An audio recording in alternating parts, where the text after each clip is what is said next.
Greetings from Tokyo. This is Daisuke Beppu, and I hope you are all doing well today. This is a very quick follow-up video to the one that I posted recently about the Barnes & Noble sale that's taking place now, November 2018. Just two things. First is some information. A number of viewers and also some friends of mine on Facebook have indicated to me that apparently Barnes & Noble is not shipping outside of the United States. So apparently, now I'm not sure if this is true, you're going to have to check the Barnes & Noble site yourself, but I am pretty sure that Barnes & Noble is no longer shipping to the UK or to anywhere in the European Union. They are certainly not shipping to Asia anymore, Japan, where I am. So I have no ability to take advantage of the Barnes & Noble sale at all. So I'm sympathetic to those of you out there as well who are unable to take advantage of the Barnes & Noble sale because you live outside of the United States. I think also this applies to Canada, so I think people who are living in Canada also might have trouble ordering directly from Barnes & Noble and having things shipped to Canada from Barnes & Noble. So I think if you want to order online, you might have to, you might only be able to do that if you're in the United States. So that's one thing to keep in mind. So anyway, for those of you who are able to take advantage of the Barnes & Noble sale, more power to you. Please enjoy this time. It's a wonderful time to be a Criterion fan, as I mentioned earlier. So please enjoy. And then for others who, like myself, who are not able to take advantage of the Criterion Collection sale directly at Barnes & Noble, don't fret. There are still plenty of ways to enjoy Criterion, and I know that there are other options, and I know you're thinking of other ways to try to get Criterion Collection titles to the best of your ability. And of course, since there's no sale necessarily at Barnes & Noble, there's no real rush to get any of these titles, unless you hear any news about OOP or otherwise, but that's a very special case. But apart from that special case, generally speaking, there's no real hurry to get any Criterion titles, so you can always shop or purchase at your leisure and try to take advantage of sales that are available in your particular locality. I also wanted to respond to a question that I received. Someone asked me, do I have any recommendations for things to consider during the Barnes & Noble sale? Now that's a big, very tall order.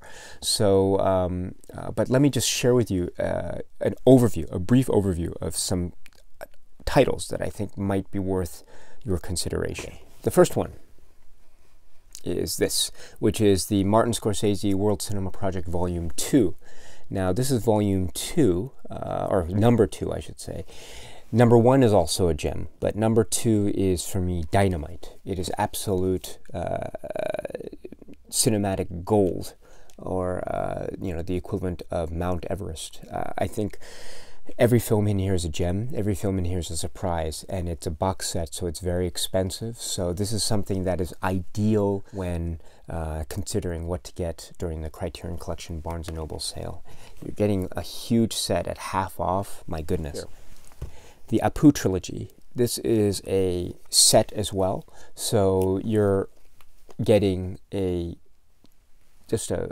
perhaps one of the most important cinematic landmarks in history when you're getting the Abu Trilogy. So you're getting something that is truly remarkable and important and moving at such a good price. So if you don't know this set, or if you haven't purchased this yet, please get this, the Abu Trilogy. Same thing, this one.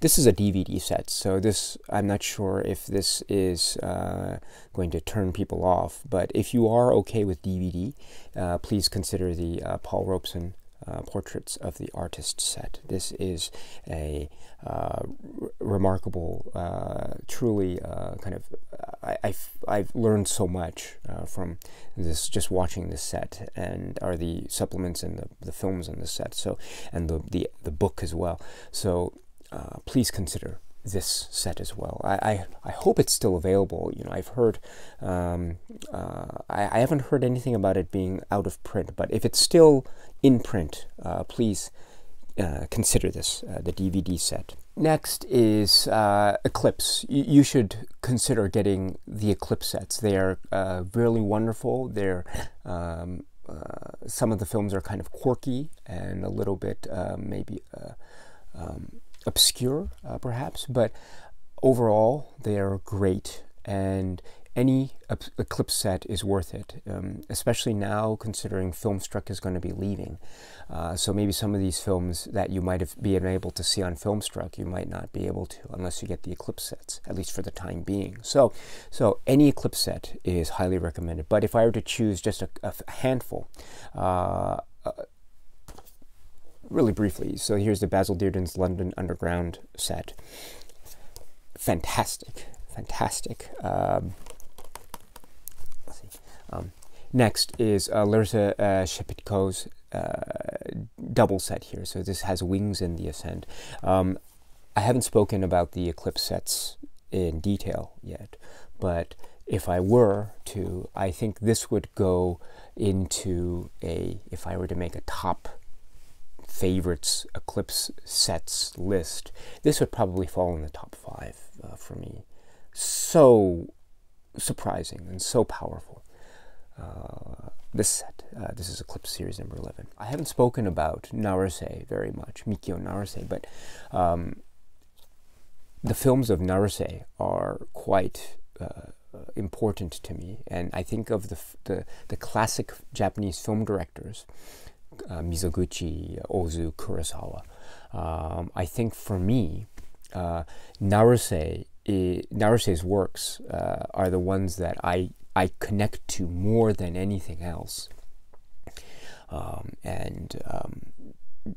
His films are so powerful. Now, there are not many films by him in the Criterion collection, but there is this Eclipse set called Silent Naruse. So if you are okay with DVD and Eclipse sets, and if you're okay with silent films, then please consider this Silent Naruse set. This is probably my favorite, or my second favorite Eclipse set ever. So speaking of Naruse, so here is a DVD of When the Woman Ascends the Stairs. Incredibly powerful, highly recommended. This is a true gem, one of my favorites in the collection, but I haven't spoken about it at all in my YouTube channel adventures here. So please, if you have a moment and if you're so inclined, please consider getting this. Next, I recommend this film, Heaven's Gate. You know, my dear friend Robert and I have spoken about this film, and I do plan to make a video in the future talking about this film in a little bit more detail. But I do find this film to be very important, and I find it to be a wonderful spectacle in the best sense of that word. So if you're if you like westerns, please give this one a try. It is truly spectacular. Then last, there are 2 films here that I've spoken of already. First, or 3 films, I should say. So first is Symbiocycle's Taxoplasm. This is a DVD. Now, I've done this film in a 5x Criterion, but I think of all the films that I've spoken about in my 5x Criterion series, this is the one that I think I've gotten the least comments, feedback on. In other words, no one has commented to me about this, at least as far as I am aware. So, I just want to emphasize again how wonderful and wacky and quirky this film is. It is especially the first. There are 2 takes, or two films actually. And the first film in particular is really a sterling film. And so I would highly recommend that you consider this. Again, it's a DVD, and so I hope that's okay with you. If it is, please consider this. Symbiocycotoxoplasm Take 1 and Symbiocycotoxoplasm Take 2.5. Those are the 2 films that are on this DVD set. So you're getting 2 films for the price of 1, really. Next, I've spoken about this film, but it's worth repeating. The Tree of Life. The Tree of Life. This is a spectacular release from the Criterion Collection. It could be the contender for the best release for me for 2018. I'm still thinking about that list, but this is a contender, a true dynamite release with the 2 versions of the film. I've spoken about this already, but again, if you are so inclined, The Tree of Life. I have spoken about this film many times, and this film means so much to me, but it's worth repeating, and again, it's a box set, or it is a hefty digipack set, I should say. Showa. I think this is the most important film in the Criterion Collection. I think it's worth buying. I think you should just buy it, and you don't have to watch it immediately. You don't have to force yourself necessarily to sit through all 9.5 hours, but you should get it and put it on your shelf so that one day when you are more, how should I put it, when you are in the right frame of mind, then you can approach this film and then watch it, and you can hopefully watch it in one sitting, but if that's not possible, watch it in multiple sittings. It is a fundamentally important film to watch as a lover of cinema, as an appreciator of film, as an appreciator of history. It is, I cannot emphasize enough how much I think it is important. It is an important film, and by that score alone, anyone who calls himself or herself a lover of film really must get this, and just and I don't mean it as a collector's item. I don't mean it as a thing to kind of I got it, now I'm Criterion complete. That's not the point of what I'm saying here. The point of what I'm saying is it's important to have this so that you can watch it, that you can engage with it, that you can be shocked by it, that you can disagree with it, that you can agree with it, and that you can maybe engage in healthy debate, or engage in healthy educational pursuits, or the like, and just learn from it in whatever capacity you feel appropriate. So I cannot emphasize enough how much I think this film, Showa, needs to be in your collection for that reason. Okay, so hopefully you might be able to consider getting this during the Criterion Collection sale. Okay, so that's it. So thank you very much for your time. And again, I'm sorry for the very impromptu nature of this video.